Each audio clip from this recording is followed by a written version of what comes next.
Hi friends, welcome to foodies lunch by Ramya. இன்றைக்கி நம்ம சேனலில் கடலை மாவு வச்சு ஒரு சூப்பரான அல்வா ரெசிபி எப்படி பண்ணுறதுன்னு பார்க்கலாம்.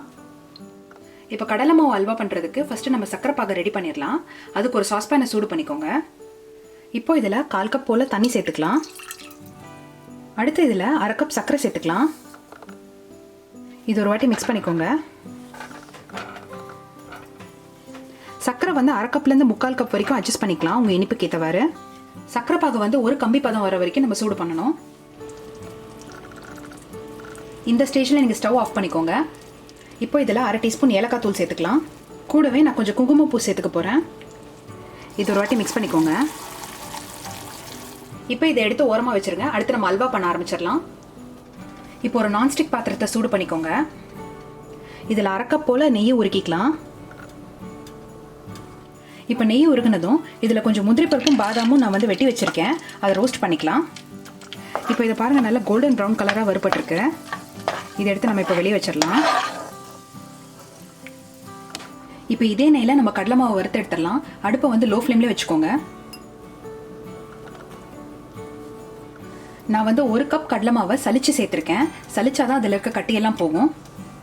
இப்போ இதை நல்லா மிக்ஸ் பண்ணிக்கோங்க. இந்த கடலை மாவை நம்ம நெய்லேயே ஒரு 10 நிமிஷத்துக்கு நல்ல லோ ஃப்ளேமில் ரோஸ்ட் பண்ணணும். அப்போ தான் அதோட பச்சை வாசனை எல்லாம் போகும்.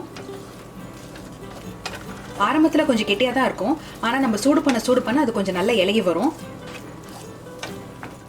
இப்போ ஒரு 5 நிமிஷம் ஆயிருக்கு. இப்போவே பாருங்கள் எவ்வளோ நல்லா இலகி வந்திருக்குன்னு. இன்னொரு 5 நிமிஷத்துக்கு பச்சை வாசனை போகிற வரைக்கும் நம்ம நல்லா ரோஸ்ட் பண்ணணும்.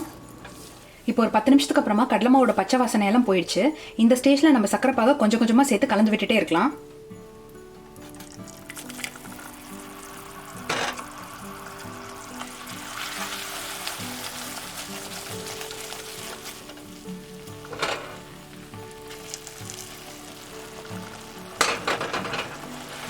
சக்கரை பாகை சேர்த்த உடனே அது செட் ஆக ஆரம்பிக்கும். கலந்து விட்டுட்டே இருங்க.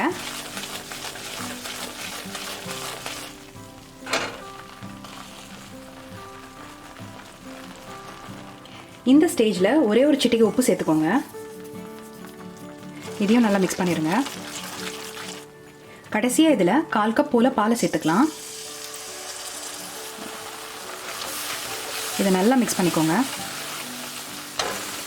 இப்போ பார்த்தீங்கன்னா பேனில் ஒட்டாமல் சேர்ந்து சுற்றுது. இந்த ஸ்டேஜில் நீங்கள் ஸ்டவ் ஆஃப் பண்ணிக்கலாம். கடைசியாக இதில் வறுத்து வச்ச முந்திரி பருப்பு பாதாமும் சேர்த்துக்கலாம். இதையும் ஒரு வாட்டி மிக்ஸ் பண்ணிக்கோங்க.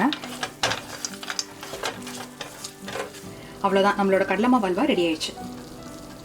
ஸோ ஃப்ரெண்ட்ஸ், நம்மளோட கடலை மாவு அல்வா வீட்லேயே எவ்வளோ ஈஸியாக பண்ணோன்னு பார்த்தீங்கல்ல. இது ஒரு 1/2 மணி நேரத்தில் செஞ்சு முடிச்சிடலாம். நீங்களும் இந்த ரெசிபி உங்கள் வீட்டில் ட்ரை பண்ணி பார்த்துட்டு எப்படி இருக்குன்னு கமெண்ட்ஸில் உங்களோட ஃபீட்பேக் சொல்லுங்கள்.